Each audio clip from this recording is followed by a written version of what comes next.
কার্যক্রম নিষিদ্ধ থাকায় আওয়ামী লীগ নির্বাচনে অংশ নিতে পারবে না বলে জানিয়েছেন অন্তর্বর্তী সরকারের প্রধান উপদেষ্টা অধ্যাপক ডক্টর মোহাম্মদ ইউনূস। 14 নভেম্বর শুক্রবার প্রধান উপদেষ্টার প্রেস উইং থেকে এক বিজ্ঞপ্তিতে জানানো হয়েছে, 13 নভেম্বর বৃহস্পতিবার যুক্তরাজ্যের আন্তর্জাতিক উন্নয়ন মন্ত্রী ব্যারোনেস জেনি চ্যাপম্যানের সঙ্গে বৈঠকে এমনটা জানান প্রধান উপদেষ্টা। প্রধান উপদেষ্টা বলেন, সন্ত্রাস বিরোধী আইনের অধীনে কার্যক্রম স্থগিত থাকায় আওয়ামী লীগ নির্বাচনে অংশ নিতে পারবে না এবং নির্বাচন কমিশন পরবর্তীতে নিবন্ধিত রাজনৈতিক দলের তালিকা থেকে দলটিকে বাদ দিয়েছে।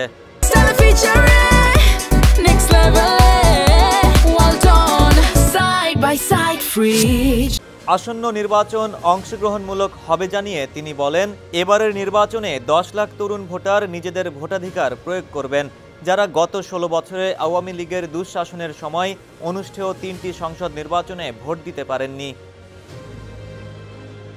বৈঠকে ফেব্রুয়ারির প্রথমার্ধে নির্বাচন অনুষ্ঠিত হবে উল্লেখ করে প্রধান উপদেষ্টা জোর দিয়ে বলেন, এবারের নির্বাচন হবে অন্তর্ভুক্তিমূলক ও অংশগ্রহণমূলক, যেখানে বিপুল সংখ্যক ভোট পড়ার সম্ভাবনা রয়েছে।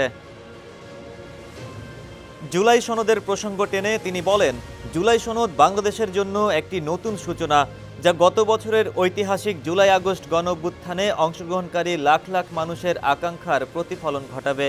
বৃহস্পতিবারের ওই বৈঠকে আসন্ন নির্বাচন ছাড়াও বাণিজ্য সম্প্রসারণ, রোহিঙ্গা সংকট এবং বিমান ও সামুদ্রিক খাতে যুক্তরাজ্যের সঙ্গে পারস্পরিক সহযোগিতা বৃদ্ধির মতো বিষয়গুলো নিয়েও আলোচনা হয়।